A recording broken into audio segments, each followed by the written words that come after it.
Hello everyone, welcome back to another video. In this video, we will going to learn how to install Python in your laptop or PC. So without further ado, let's get started. So first of all, we will enter into Google Chrome. After that, we will search for Python over here. Then here we will get the original Python browser, and from this Python interface, we will get downloads over here. And then you can install download for Windows over here 3.1 2.2. Click on it. After that, here you will get install or download interface over here. Click on download. After that, the downloading process is beginning. I'm fast forward the video right now. The download has completed.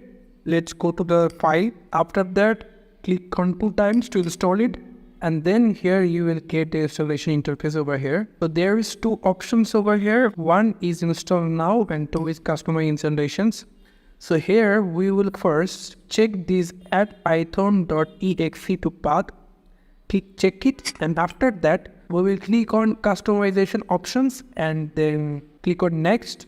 And then we will check the installation Python 3.12 for all users. And now if you want to change the locations, you can change it from clicking on browse over here. We will remain it as before. Now click on install. After that, the installation process is beginning. It will take 1 or 30 seconds. Now I will fast forward the video over here. So after that, here you can see the installation has been done here, and now Python all app is downloaded over here. So thank you so much for watching this video. I hope to see you in another video. Till then, goodbye.